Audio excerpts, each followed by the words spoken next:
Kaya, yun nga, na ano lang, it's just unfortunate na nasasanitize yung kanilang agenda because of the well-meaning personalities na nangunguna dito sa issue na ito. Sana hindi nga magpagamit. Was it important, kasi ito yung ginagawa ko na, was it important to always put the caveat na, okay, ito yung mga concerns natin, X, Y, Z, pero of course, wag natin kalimutan yung Mary Grace Piatos, wag natin kalimutan yung budget ni Digong. Hindi ba dapat ganun sana yung approach ng ating mga kaibigan? Just to be, yun yung parang judicious approach, no? Kasi yun nga, obviously everyone has a right to criticize, and I think there are things to really criticize about this administration. But then again, feeling ko lang kasi nawawala na yung caveat. And at the same time, Senator, I think political momentum also matters, right? Kasi cornered ng mga Dutertes just a few weeks ago as we were heading into the holiday season. But now, parang may second wind sila. And part of that second wind is, of course, again, no surprise, we saw this coming, yung so-called peace rally, million strong. I don't know how they calculated 1,287,861, whatever. But I think people should have received the message what's going on here, right? That this what's happening here is that you're trying to change the momentum, if not intimidate those people who want to hold Sara Duterte accountable. What do you have to say, by the way, about the peace rally? Do you think that had the chilling effect? Or do you think at the very least that should have made some of our friends a little bit more judicious na, wait, parang I think we know what's going on here, right? Na pinapalitan yung narratives, grand narratives, and diskurso sa ating politika. I mean, these are the things we have been warning since last year pa, di ba? I'm totally unshocked, but I'm still wondering, like, bakit ganyan? Bakit ganito tayo ngayon? Why are we, bakit parang we're just going with the bamboo, right? Whichever direction of the wind goes. And it's like the opposition is easily being split between different sides. And ikaw, first of all, what is your take on that, Senator, in the so-called peace rally and the effect? Siguro unahin ko muna, Richard, yung sinabi mong kailangan magbigay ng caveat. Ang problema kasi rito, pag may propaganda operations na at play, iko-quote ka out of context. Itong part lang na ito ang ikukuhanin sa'yo, and they will use that, they will take advantage of that to the hilt, di ba? Na itong sinabi ni ito yung sinabi ni ganito na hindi identified sa kanila. So nga naman, yung mga nasa gitna, medyo nasa sway sila, akala nila talaga legitimate at na-amplify nila ito much more than the normal news items. Kasi they can amplify a small issue, a small statement eh. So yun ang no amount of caveat will be able to change that. Ang pinakaano sana dito is take a pause.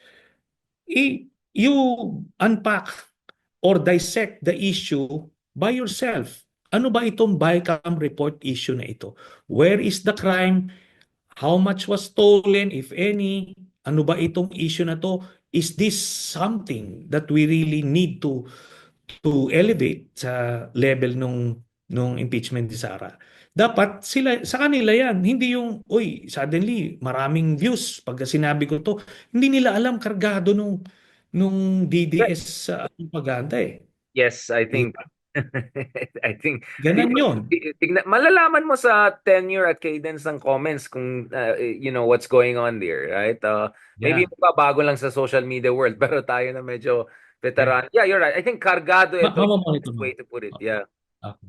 Now, going to the INC rally, sabi ko nga in a democratic space, these sectors will try to influence public policy. O, yung INC, they try to influence public policy by saying, ayaw namin, impeachment. So ngayon, depende yan kung magpapaapekto yung mga mambabatas natin at yung Marcos administration. In the same way na nung 2013 elections, yung Catholic Church, nag-flex din sila, yung team patay, team buhay. So talagang nag-assert din sila to Very still. influence, Sorry. to influence the whole policy environment. So it's just fair game. So in the same vein, itong aming pagkilos sa January 31, 9 a.m., ito rin yon. This is to show na kahit hindi kami kasi laki nung INC rally, but meron pa ring boses. And we will still try to um, raise these valid issues and more important issues na kailangan marinig muli ng taong bayan at maka-impluwensya doon sa mga mambabatas natin para matransmit na nila sa Senado yung impeachment. Sir, I, Mm. I want to ask also a little bit about the new Trump administration. Marco Rubio is officially the Secretary Yeah. of State.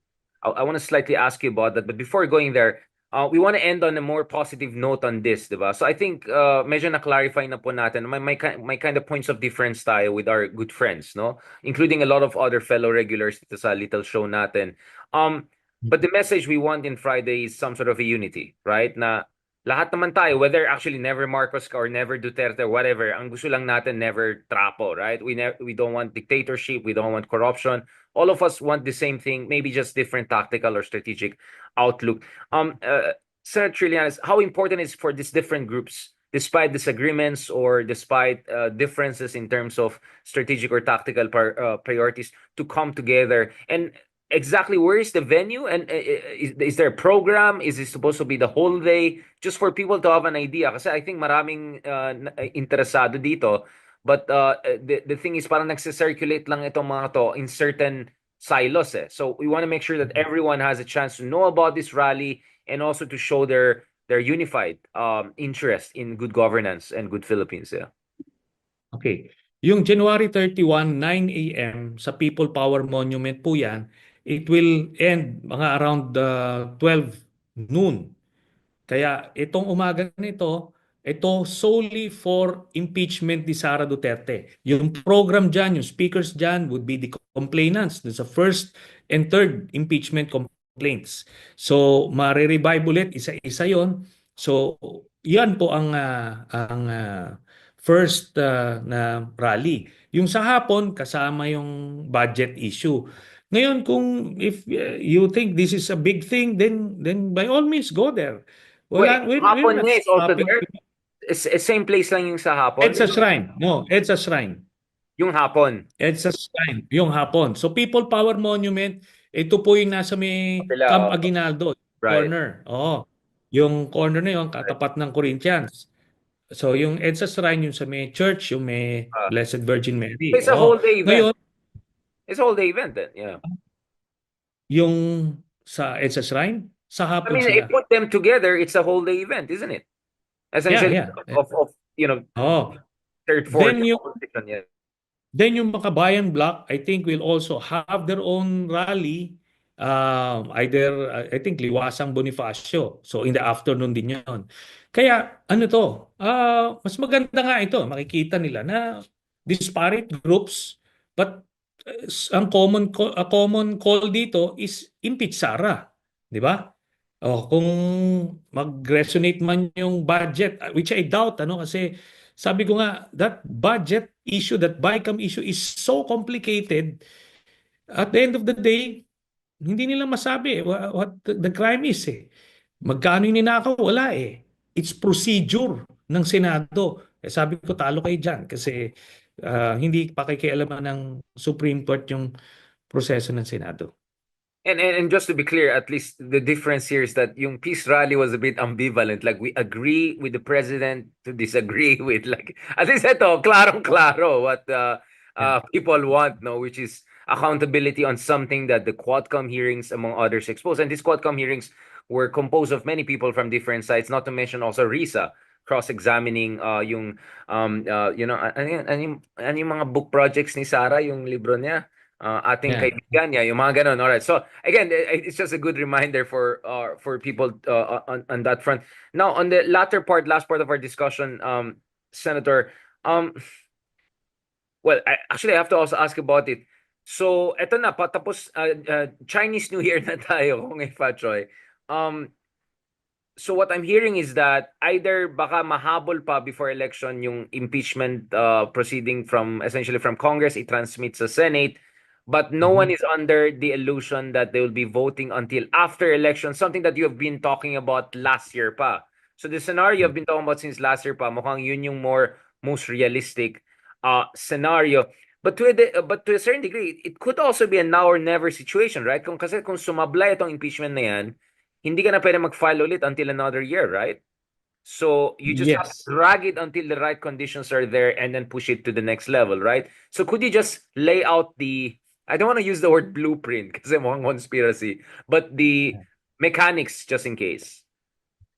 Okay. So ngayon, Richard, there are three scenarios. One is ibabasura yung impeachment complaints.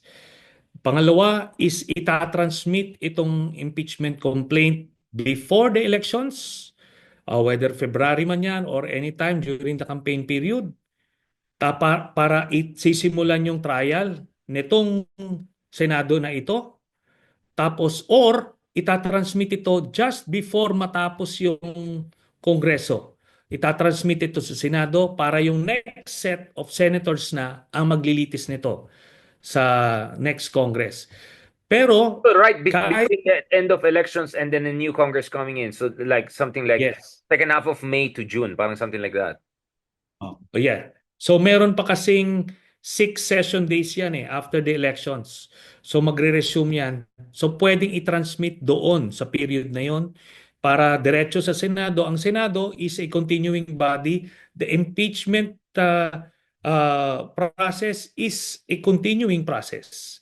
This is a quasi-judicial process. Ina-adapt niya yung proseso sa judiciary na kunyari, yung sa Sandigan Bayan, pag nag-retire yung isang justice sa 3 justices, pag may na-appoint na bago, hindi yan magre-reset na ulitin, presentation, no. Mag-backread siya para makahabol siya.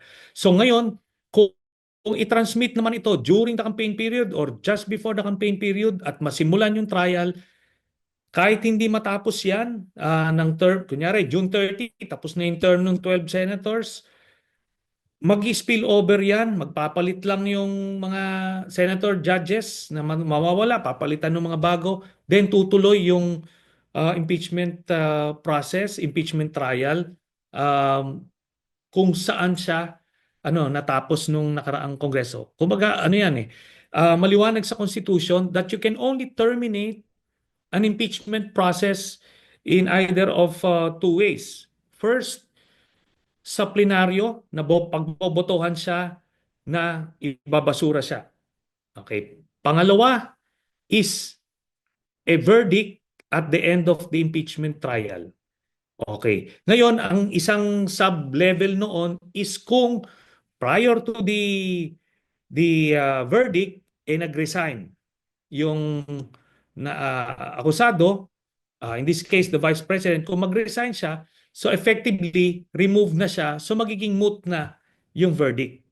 So, yun lang yung mga paraan paano ma-terminate ang impeachment process. Wala yung sinasabi na pagka nahinto, tapos na yung Kongreso ay parang mga legislation, magba-back to zero.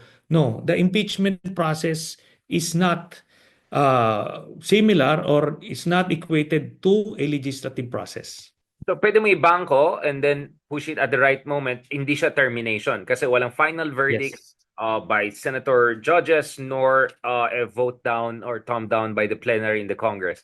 So that's why it's also so your sense is malabo na ma-junk ito or ma-terminate ito pero malabo rin na mapasa ito before or during election. So most likely we're looking at the next Congress to see how this is going to, which means it's important we get the right people into the Congress, right? And the Senate Yes. to Okay, i-qualify ko lang, Richard. Yes. Ang feeling ko, ang default plan is to transmit it after the election. That's the default plan. Now, if there is some trigger, some event that would trigger the immediate transmittal of the impeachment complaint to the Senate, then mangyayari pa rin siya. Nakita naman natin how fluid yung political environment natin minsan, how volatile it is Minsan biglang ganon We can never tell. We can never rule that out. Is it volatile enough for us to worry that there could be like RevGov, proto-fascist, crazy people doing crazy stuff? The reason I'm asking is because, Senator, you have had many experiences in, doing some extra Yeah, yeah. constitution. I mean, we're friends, right? Are you worried Yeah. that some adventurous, swashbuckling friends of ours may jump the gun literally and try to take advantage of the fluid situation? Yes. I am worried about that. Sabi ko nga, coming from that world, ano yan, you can never underestimate these things. Nakita ko, very loud yung chatter sa mga PMA chat groups at itong mga retired pro Duterte generals are trying to influence yung mga lurkers. So hindi natin malaman, hindi natin masasabi kung may isang active colonel dyan o general na tipong, o nga, no, tama itong uh, then they may do something, tapos pag nandoon na, mag-snowball na. And that's exactly what happened nung panahon ni President Estrada. Noong una, wala namang mga kumakagat kasi natatakot sila. Very confident yung mga generals noon. Then suddenly, ano lang, may isang incident lang, nag-snowball, tapos na, withdrawal of support. It could end that way as well. Kaya nga, kailangan itong mga manufactured issues nila, like the BICAM, blank issue, ko ano man yan, that should be nipped in the bud. Kaya I'm doing So in everything short, Senator, to you're try. saying the risk here is either Sara becomes the next president or something even worse, which is a kind of a junta or military takes over if people do not judiciously approach the fiscalization of the current administration's budget. Yes, and ito yan, Richard. Ang naririnig namin, ang entry point nila, okay, sige, is either impeach President Marcos or oust him, then Sara assumes. Or pag nakita nilang mas palatable, hindi, para silang corrupt, para silang tanggalin, magtayo ng Transition Council or RevGov, and guess who ang ilalagay nila? Eventually, si Digong. Kasi mas komportable sila na si Digong ang presidente. In Right. fact, hindi sila komportable kay Sara kasi unpredictable. Baka pati sila ano niyan, ilagay sa firing line, kaya ganun. Ang ito bang sina Justice Carpio, iluluklok ba yan sila diyan, sila Father Robert? No. Gagamitin lang sila to gain that yung traction, makakuha sila, ma-expand nila yung base for that message na parehas silang corrupt, tanggalin na parehas, mag-install tayo ng council, then pag nandoon na, okay, sorry kayo, tabi kayo lahat dyan, kasi ang may mga hawak ng baril, yung mga bata ni Duterte. Then, yun na, that's going to be. Just to be clear, Senator, baka sasabihin naman toxic masculinity tayo. We're saying these things in light of some of the meltdowns that happen. But personally, wala rin ako tiwala kay Digong. I think he's even more unstable, like just in case. He's like, so, Senator, are you saying that you're worried there could be a Trillian, a Sonny Trillanes in the wings who might pull off something that you were pulling off back in the day? That possibility is not really far-fetched. Na baka may You you can never say, right? You can never You say. cannot rule that out kasi may Yeah. out in the open yung Yeah. chatter. Hindi na ito talagang nananawagan ng Brazen na siya. auster. Oo, Yeah. auster ang nananawagan sila using the budget issue, which they themselves do not understand, na parang suddenly ito na yung casus belli natin. Ito na. Grabe na. So nakikita natin yon, and very, very dangerous yan. Kaya nga, itong ating mga kaibigan, hopefully, ma-realize nila na hindi natin sinasabi na pro-Duterte sila. But, sumusukob sa kanila eh. Sinasanitize yung mga plot nitong mga Duterte.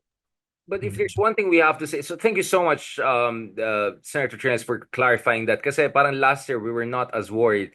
Pero okay, I'm getting more and more worried about this possibility that another Sonny Trillanes might pop up somewhere. Like, you're more than enough, right? Like, the same way there's more than enough of me, right? Like, wag na natin dagdagan yan.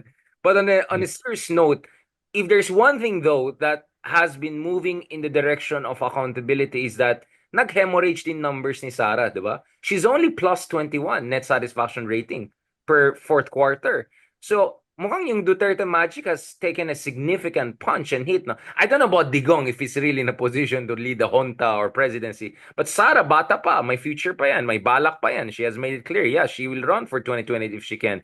How are you seeing the fact na nag-hemorrhage yung numbers ni Sara Duterte na she's just at plus 21? when her father would be plus 80, plus 90, when Binay would be plus, I don't know, 50 at this point. Robredo, ibang kaso yan kasi she was really isolated and bludgeoned. But Sara Duterte, for her to have such a low satisfaction rating, what is that telling us? Maybe indeed the political wind is shifting in a certain direction after all. And that's a very positive development. Ibig sabihin nun, nagigain na ng traction itong mga narratives, itong mga balita. And hindi ito fake news, ito yung mga totoo. Itong mga ginawa nilang corruption sa DepEd tsaka sa OVP, edi maganda 'yon. But we will have our own survey within the next few weeks. And makikita namin kung anong itsura nun. Now, yung sinasabi yung kay Duterte to lead the TREBGOB o Transition Council, kasi siya yung nagpa-plot eh. Sila yung mga tao nila yung gumagalaw. Kaya hindi naman si Sara kasi si Sara is an isolationist. Paano siya ilalagay diyan? Hindi naman siya yung hindi man sila yung nagpaplano. Kaya yun. Speaking of isolation, this is the last part of our discussion. Now, Yeah. obviously, whether it's Marco Rubio, whether it's Pete Hegseth, whether it's Mike Waltz, I think all of them have been saying the right thing in terms of reassuring us of our alliance and all, no? And dapat China focus, regional focus. Elbridge Colby will lead the policy at the Pentagon, the same thing.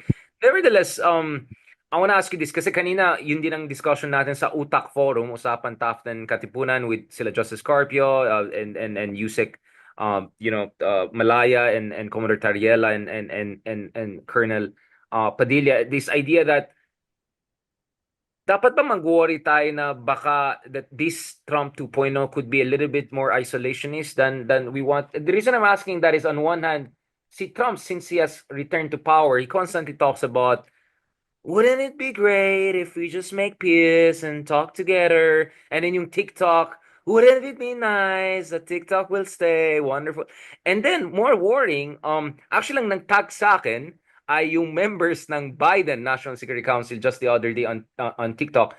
The new guy who's in charge, si Bryers sa Pentagon ng Southeast Asia, he has been openly arguing for kind of a grand bargain or at least a bargain deal with China kung saan sabi niya, to quote him, what the US should do is to look for a cooperation spiral with China kung saan daw i-withdraw ang US yung mga EDCA bases, yung mga missile systems like Typhoon in exchange for China doing less bullying and patrols in the West Philippine Sea. Hindi ba worrying medyo yung mga ganitong statements coming from people are playing now a very important role? These are libertarian folks who are playing a good top position in Pentagon nowadays. Do you think that the Rubios will prevail, the more traditionalist Republicans, or that we should be genuinely also worried with the prospect of also someone like Elon Musk also playing a very important role? Kasi si Elon Musk, laki ng investments niya in China. All Tesla, I saw in BGC are made in Shanghai. He openly said Taiwan is an integral part of China. He denied SpaceX to Ukraine to make a deal with Russia. From what we understand, he may be doing parallel diplomacy with Iran. So, hindi ba nakakabala yung presence ng mga ganitong figures, mga isolationists, Elon Musk types who have Chinese business interests? Do you think that your good friend, put you on spot, Marco Rubio, could win the day and make sure na the bilateral alliance moves in the right direction? I think si Elon Musk, pinapakinggan siya in certain areas of governance. Pero dito sa parte na yan, palagay ko magpi-prevail yung State Department, sila Secretary Marco Rubio, kasi heavily invested na sila diyan. Ang red line nila diyan is Taiwan. Kasi talagang masisira yung decades long na alliances na binild nila, no? Because pag pinabayaan mo na yan, di yun na yun. Ngayon, I think ito kasi si Trump, medyo na nag-overcorrect siya eh. Doon Exactly. sa mga previous na and maaring yung iba welcome na mga moves yan, yung parang practically parang new sheriff in town, in town yung dating eh, na Pagka hindi mo to ginawa, gagawin ko to. So binubuli yung mga ano. That works siguro, that may be working now, pero pag dumating yung panahon na ang US ang hihingi ng pabor, lahat ito ay babalik. Magkakaroon ng mga lang leveraging using yung mga ginawa nilang mga moves early on.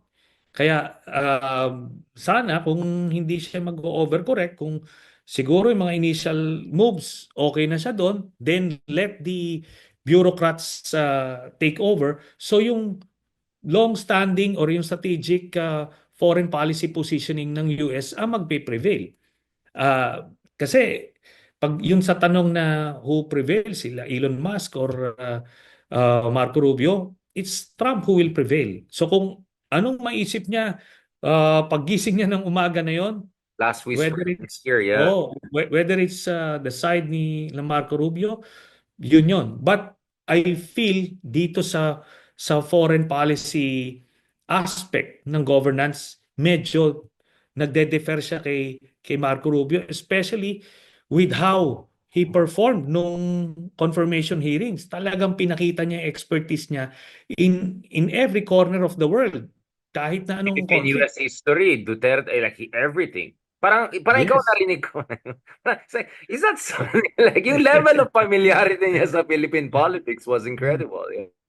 And ano, meron siyang mga advisors na na nakatutok sa Pilipinas. Kaya ano naman, hopefully ano natin, mapapangalagaan yung interest natin diyan sa mga Yeah, I just wanted to ask about that kasi in fairness kay I think Justice Carpio and a couple of other people would say something like, hindi, syempre, nakakabaling yung sinabi niya sa Greenland na binubuli niya yung Denmark and alay, binubuli niya yung Canada, Panama.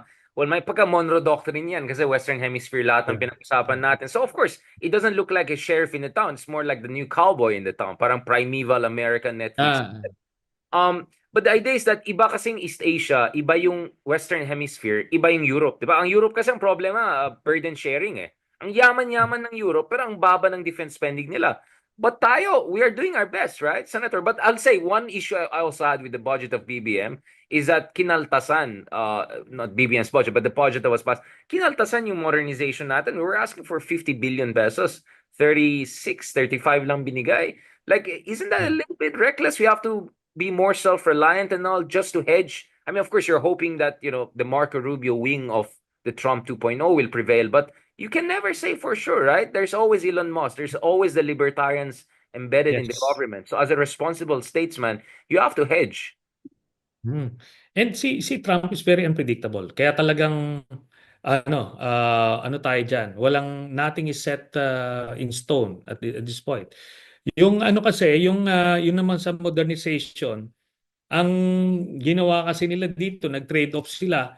They need I think 18 billion para itaas yung subsistence allowance ng mga sundalo, ng rank and file. And dito, kung bibigyan mo ng itataas mo yung subsistence allowance which is warranted, no? Kasi the last time na tinaas yan when I was still in the Senate back in 2012. So that's 13 years, hindi na because of inflation na dilute na yung pera.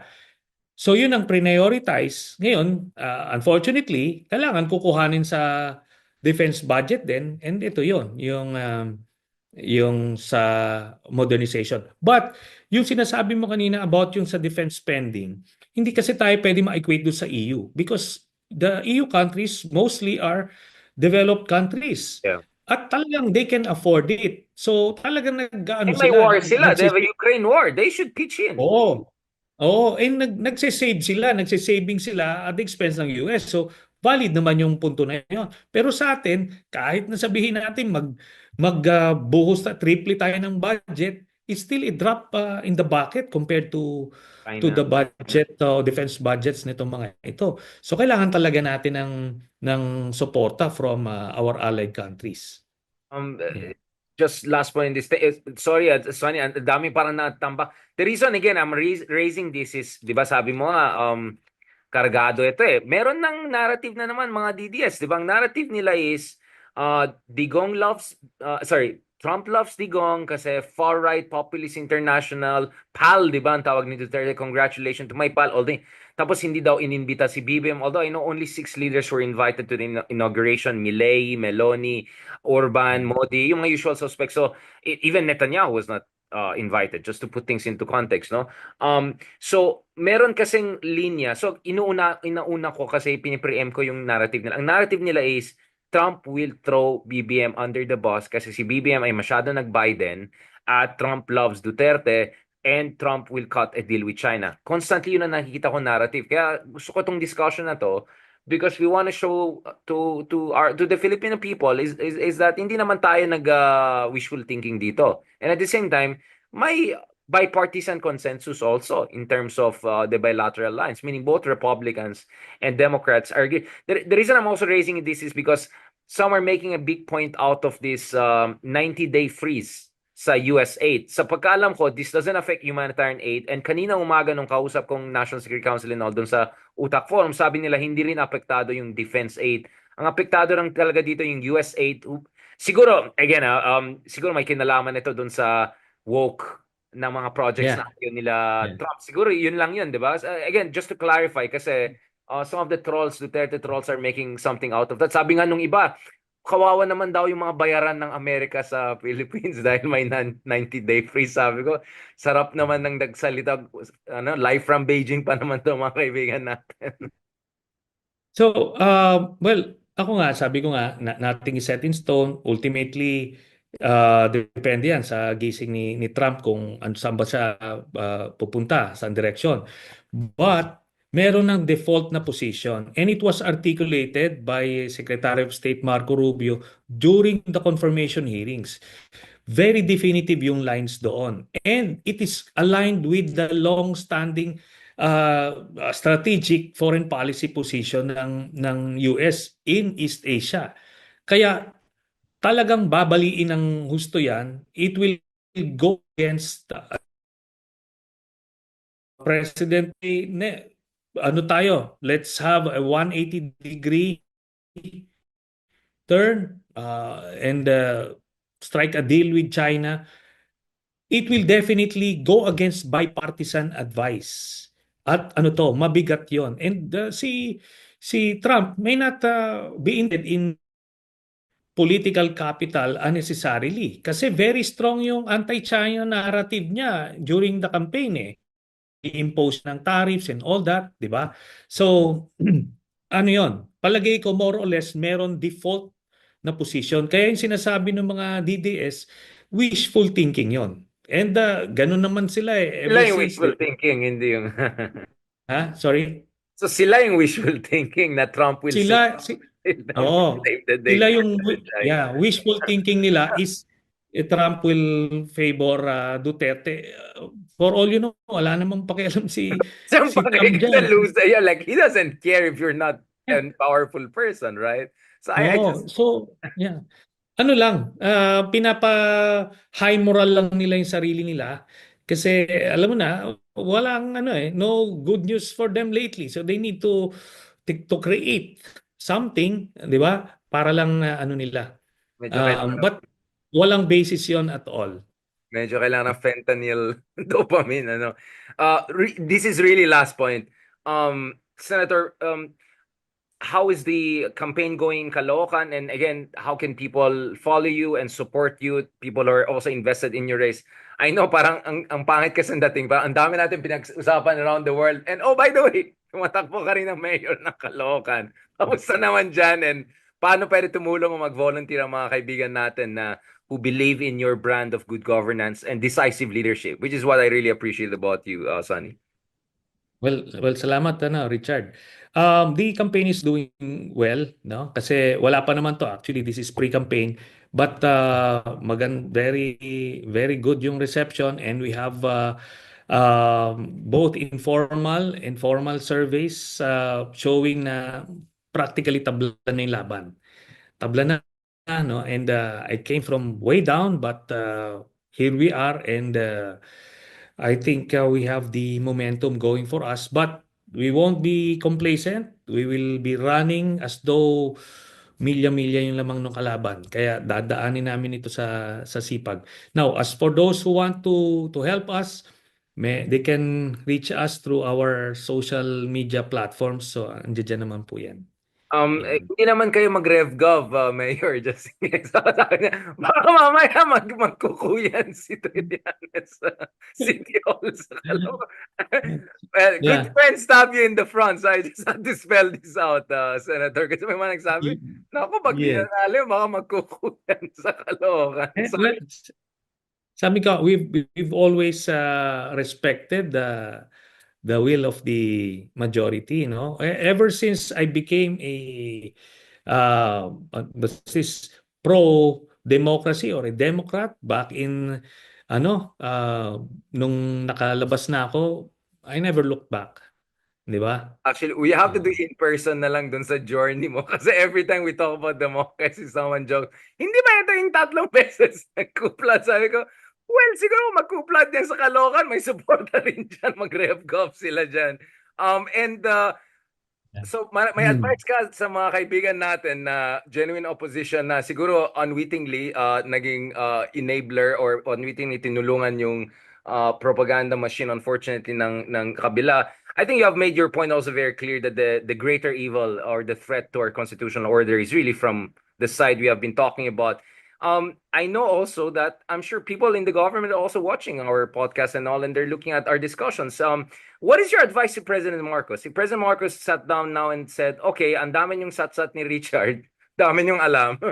Okay, anong gagawin natin ngayon? What should BBM do or what should he avoid doing in the coming months to make sure na hindi mangyari itong RevGov at hindi talagang i-weaponize at i-hijack ang mga Dutertes ang mga legitimate democratic exercise of scrutiny and budget fiscalization?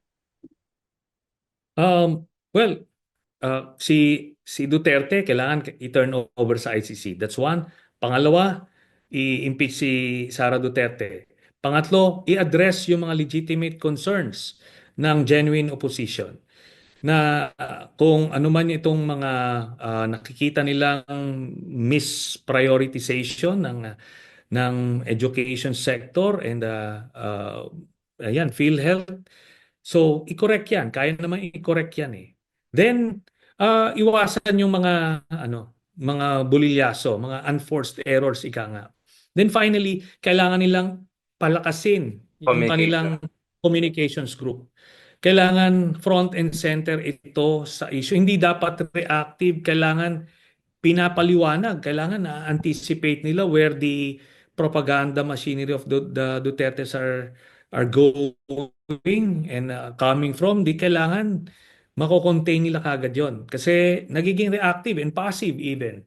Makita mo tong BICAM issue na ito, there is no cohesive or organized response.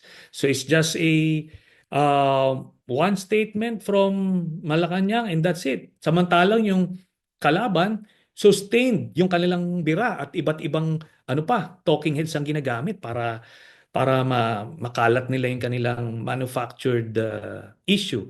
So, kailangan talaga yung communications group nila ay dominating Right. sa ganito. As was it Roy Con advised to the young Trump, di ba? There are 3 rules in politics: attack, attack, attack. Right? Like dapat siguro, wag mo Yeah. hintayin yung kalaban mo. You attack, you take the initiative all the time. Offense, yeah. Ah, Offense is the best best defense. defense. Exactly. Ah, That's what always Team Brazil used to say in World Cup until hindi na sila nanalo. But anyway, thank you so much, Senator Trillanes.